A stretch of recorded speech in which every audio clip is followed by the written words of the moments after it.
All of these big dick deviants is all catching hell in 2024. It's up for all of them. It don't matter if you Diddy or whoever you is. TG Jakes, any of them. All lies will be exposed. That's all. And anyone who takes that the wrong way, know why they take it the wrong way. No. Fuck, like he called, we should kick it on telephone after the main shit. Right. And be like, matter of fact, they sent me the girl pictures of this girl, like, not the shit that y'all. The controversy didn't begin with Netflix. It began months earlier when Katt Williams warned that 2024 would be the year all lies are exposed. Known for challenging powerful figures long before public opinion shifts, Katt has repeatedly sacrificed industry favor to speak uncomfortable truths. As major names now appear to be missing from a high-profile documentary, his words feel less like comedy and more like foresight. The real question isn't whether Katt was right, but how much of the truth we were never meant to hear. Be in Hollywood, you never fucking expected. They be having these big-ass mansion parties, and the mansion party, the whole mansion is a party, and then it's a separate party in the little rooms. I ain't been famous that goddamn long. I'm excited to be at the mansion party. You be looking in all the goddamn rooms, and you fuck around and look in the wrong room and shit.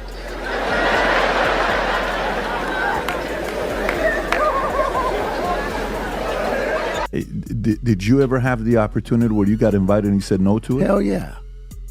What was the consequences when you said no? Puffy invited me for weeks, asking me to come and teach him how to, wanted me to be his acting coach for a while. Go there and he's sitting around just looking. I'm like, okay, what's the material you want to work on? He's just looking at me. Then next thing you know, okay, hey, will you help me? I want to hear your music. So I come over there and I play the music. And he's sitting there, just looking at me, like waiting. Okay. So then my assistant was like, he wants to hang out with you next week. And I was like, for what? He's like, I think he's trying to you. That's what my assistant said. And I was like, oh, okay. Now I get it. So now no more communication. Now you know to be hands-off with somebody. A number of producers come in to make the approach, and you threaten to punch them in the mouth, or threaten to knock their head off for talking to you or looking at you like you're a woman. When you approach a real man about his masculinity, you're going to get a real reaction back. It's a difference when a guy walks in a room and when a man walks into a room. And a man don't take the same things that a guy will accept. So always be the man in the room. And that's always been my whole thing, and have lost businesses because I don't bend over in that way. I don't compromise. I don't play gay roles. I don't kiss a man. I don't do that shit because the man card means everything. I had no idea we're going to go this direction with the podcast. This is absolute. But listen, we've talked about it. We've had a lot of the guys on to talk about this stuff. Are you done with Hollywood because of this specific reason? I'm still working. I still, I haven't made the money necessary to do all of the other stuff. So I still have to go and do the Chitlin circuit. I still have to do the job that I need to. But eventually, I've done what I set out to do, which was to redefine the universe. I've proven what I've set out to do, and that's why I have all the patents. Whether they evaluate it or not, that's up to them. But I've done the work and finished it. Now I can go on and do whatever else we need. When 50 Cent joined the Diddy documentary, audiences expected unfiltered exposure. His reputation was built on defiance, not diplomacy. And yet, reports now suggest 7 major celebrities were removed before release. That contradiction reveals the tension between truth-telling and survival inside powerful systems. Was this calculated restraint or proof that even the boldest voices face limits? Isn't it weird that the government was so interested in Diddy's baby oil that they took 1,000 bottles away from his house? If the government took 1,000 bottles of baby oil and somebody had things what appeared to be baby oil, and then you have to listen to the prosecutor. He said that they seized 1,000 bottles what allegedly to be baby oil. Allegedly to be baby oil. So that's telling people that it wasn't baby oil. And people think that was baby oil, they out their mind. I don't believe it was baby oil. Yo, bro, when they went up in there, they knew what they was gonna find. They knew what was ever in that baby oil or that those bottles that appeared to be baby oil, they knew about that at first. You gotta realize 9 times out of 10, that individual that got caught at the airport, that was supposed to be their carrier, told them what they was doing and what they had.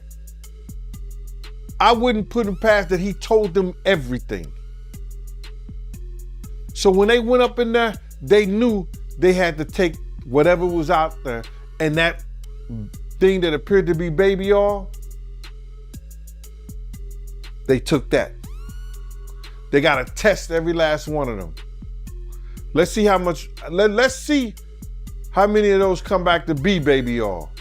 Bro, listen to me. Costco don't sell that much baby oil. Where you know sell that much baby oil? Yeah, I don't know any store that sell that much baby oil.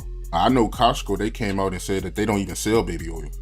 Netflix marketed the documentary as raw and unprecedented, positioning itself as a platform for fearless storytelling. But selective omissions raise questions about how much truth can exist within corporate boundaries. When a platform controls global narratives, what it excludes may matter more than what it shows. Are viewers watching history or a carefully negotiated version of it? He's sitting there talking like an evil dictator. We need comms. We need a way into this conversation. We're losing, he said. We're losing. Losing what? What were you losing? But the key words that he said that were so important were, we need to be able to be speaking to the potential jurors. He said, you might only be the guy that watches CNN, but there's 9 billion people in the world, and 7 billion of them are on Instagram or TikTok. We need to have control of that. He said we need to know how these potential jurors are thinking. That's what he said. Right. So what does that mean? He hadn't even been arrested yet. He hadn't even been taken into custody yet. Damian Williams hadn't come forward yet with a list of the charges that they were charging him with and what they were taking him to trial for. That didn't happen until December.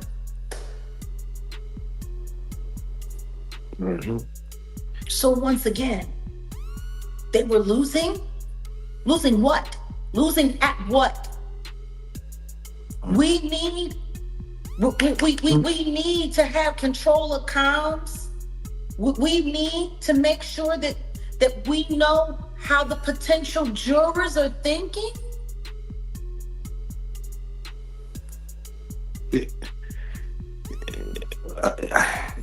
Very true. How does that not sound like anything other than what it is?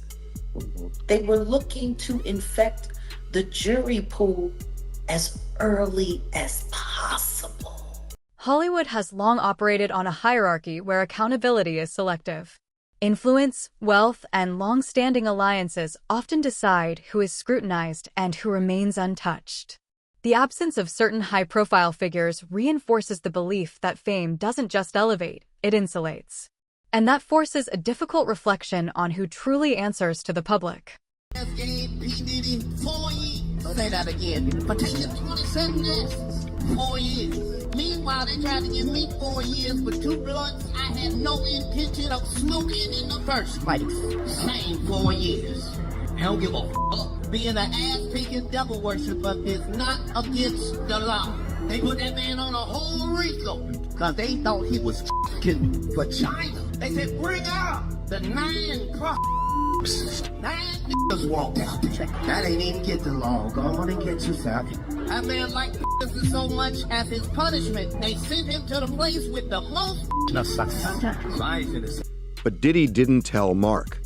Does Mark feel betrayed by Diddy? I've not talked to Mark about it. What do you think? Would feel. What do you I think? will tell you I'll just tell you, if it was me, I would be more than a little upset. I was more than a little upset when the client didn't know and I was being recorded. I mean, there was a while there where I was meeting clients under bridges, freeway bridges, because I was PTSD over it. So I think, as a lawyer, it is one of the most inviolate oaths that you take to protect the client confidentiality and the client privilege. So I don't know, I haven't talked to Mark, but if I were Mark, I would be out of my head. Out of my head. It's incredible. Diddy did two things here. Number one, he betrayed Mark Agnifilo, who, to your point, did so much for him. Obviously, without Mark Agnifilo, may very well be spending the rest of his life in prison. The second thing that he did is, by having a third party that's privy to the conversation, the videographer in this case standing there, there's no privilege, right? Diddy waived that entire privilege. Now, it didn't end up backfiring because it seems nobody knew about it until the end of trial, and what are you going to do at this point? But it's such a callous act by Diddy to just sell out his lawyer like that. It's so selfish. Now, we should say that, remember, Diddy and his team were very upset when they found out that this footage was part of the documentary, and they tried to shut it down, but you know, the act of taping it is what out. is so the awful. The act of taping it, right? Without Agnifilo's Diddy would knowledge. say that I didn't authorize that video going out, and the argument they've made is that he's the one who has the right, that he owns that footage. But that's a copyright issue. That has nothing to do with the morality of the whole thing. Yeah, the morality is clear. What's unclear is what kind of a deal did he have with the videographer? Because I'll tell you what the sense is that I have based on my conversations. I think it was a loosey-goosey thing. Yeah. And I don't even know they had a written agreement. And if they didn't have a written agreement, the videographer is the one who owns it. Copyrights cannot be transferred through an oral contract. Nobody, you have to put copyright transfers in writing or they don't count. And there you go. I think that happened here. Yep. Stephanie calling in from Brooklyn, New York. Diddy needs to take some accountability. He's more mad at the lawyer than his own actions. That fame all has gone to his head, and 50 did a great job on the documentary. It was a scary watch, sad, and... Behind every documentary lies a legal battlefield shaped by defamation laws, NDAs, and litigation threats. Even credible stories can be sidelined if the risk outweighs the protection. In this case, silence may have been chosen not because of doubt, but danger. When truth becomes a liability, what responsibility does media still hold? What was coming forward that had never come forward before. Kirk Burrows finally admitting out loud that he had been essayed by Diddy. That's a first for most people to hear out loud. Do people know that it happened? Absolutely. See, and this is the biggest problem. Like I've been telling y'all, it's funny how people like to sit there and pretend like everybody ain't heard about all of these things in the backdrop. Like everybody ain't heard about all of these things throughout the years. That's the one thing that I love that Kirk Burrows was saying at the end of episode 4 when he first, dropped the bomb that he had been essayed by Diddy. It was Kirk Burrows. Yeah. Who has been here since the beginning. Yeah, he's the founder. He said people keep pretending like all of the stuff that they hear about Diddy is something that's new. He's been doing these things.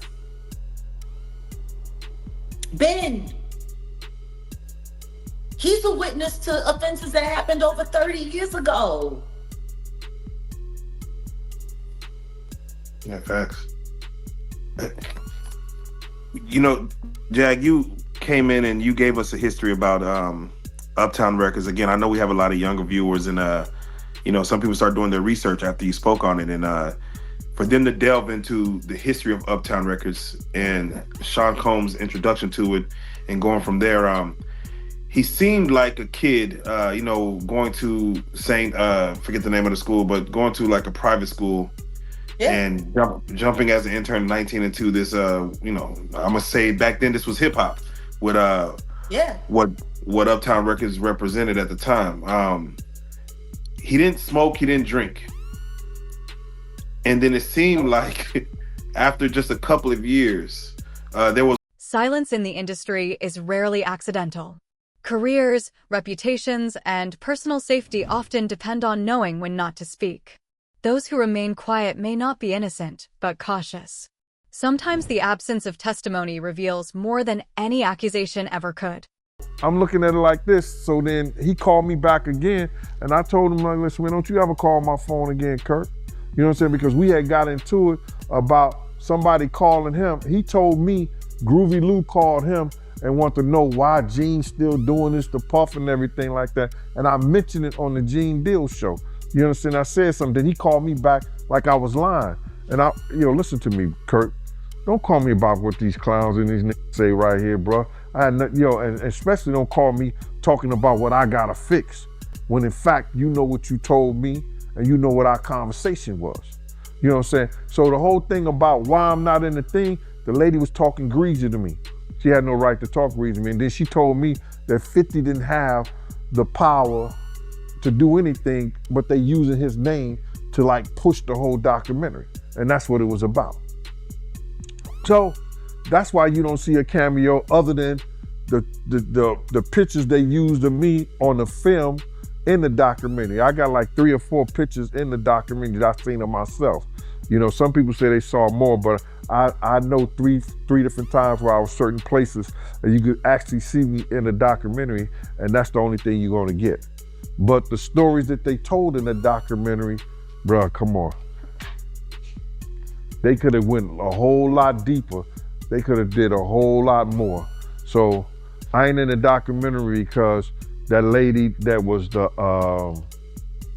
director, I think, what's her name? Alex, you know, Alex Stapleton. You know her name, Mighty?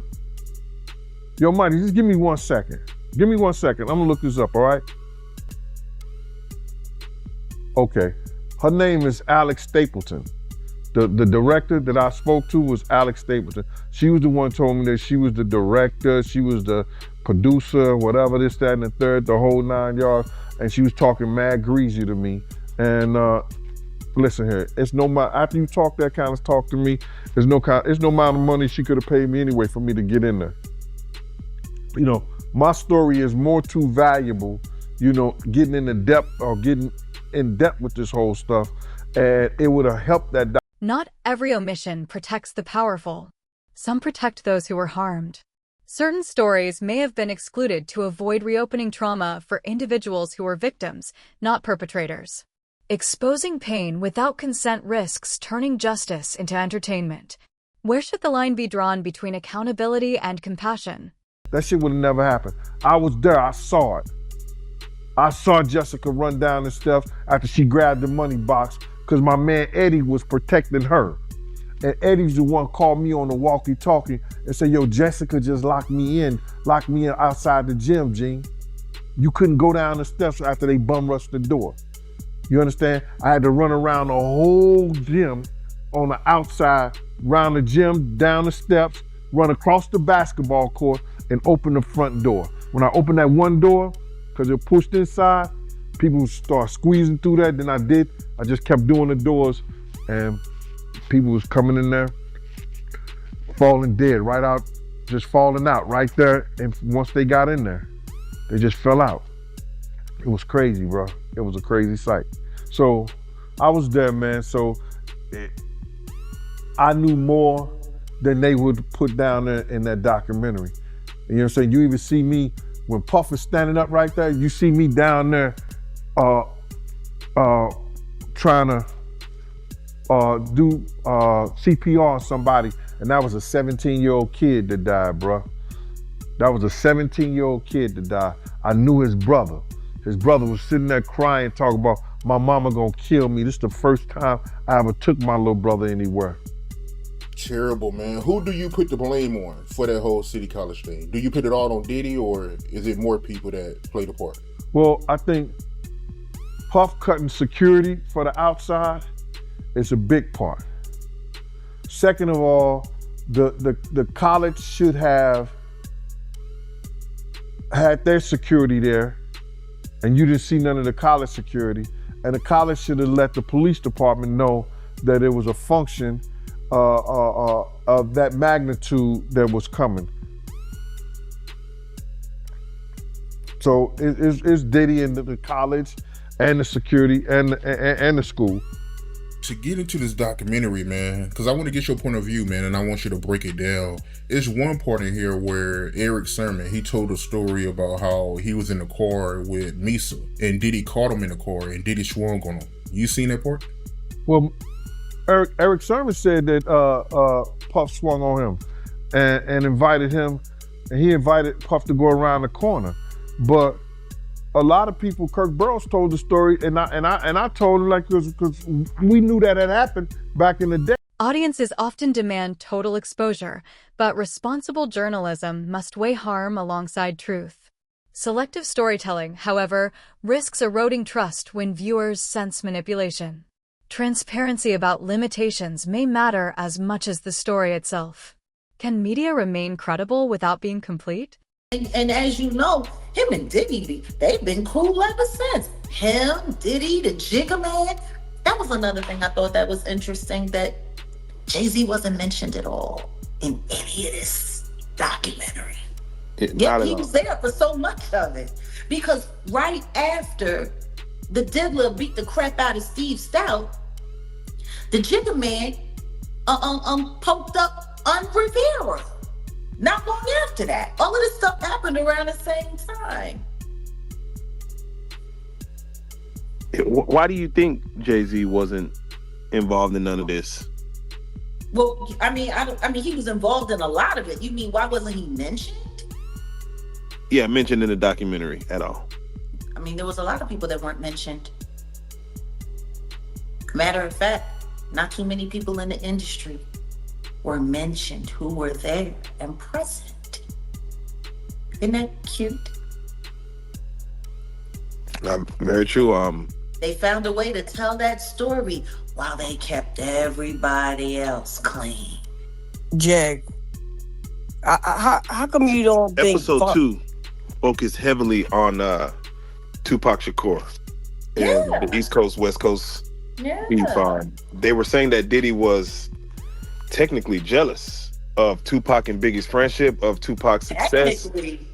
Yeah, technically. I mean, they said it right. Diddy wanted to get down with Tupac. Tupac didn't want to have nothing to do with it. Nothing. He wanted nothing to do with Diddy. He was interested in helping Biggie. He was interested in promoting Biggie. He was interested in where that whole thing could go. He saw the promise. And I think he knew that Biggie was being taken advantage of. I think he knew that. As omissions become clearer, Katt Williams' warnings gain renewed weight. He wasn't just calling out individuals. He was calling out systems designed to protect themselves. What once sounded extreme now feels precise. Perhaps the real failure wasn't disbelief, but delayed listening. No matter who gets hurt, we could go on and talk about, Nia's mother, supporting them, doing this like that. Kirk Burrows said he slapped the shit out of her. I seen her curse. I was there when he cursed her out. So that's not far-fetched for me. That's not far-fetched for me. We know what he did to Cassie. We know he did to Jane Doe. It's a lot of other women he did the same thing. And here go these clowns out here, they supporting him. Why? What secret do Diddy have on you? What secret did you play in the part at the Diddy party? That's why people ain't speaking out. That's why people is sitting back and letting this shit play out. A lot of them, bruh, for real, they hope he get unalive some kind of way. It wouldn't be a tragedy to me. Some people deserve what they deserve. Cause karma don't always hit you, bruh. Marlon Wayans don't know what he talking about. And if you read about karma, it don't always come back to that individual. It comes back to maybe it was speaking. It was Egyptian. It may come into that spiritual realm and that lifeline of your family. It might be a weak spirit in your family that catch that karma, and not that person who actually did the act. That's where we at, bro. The documentary may be finished, but the reckoning is not. Investigations continue, lawsuits multiply, and public scrutiny grows stronger. Truth rarely arrives whole. It surfaces in fragments over time. And the final question remains, when everything is finally revealed, will accountability still be possible?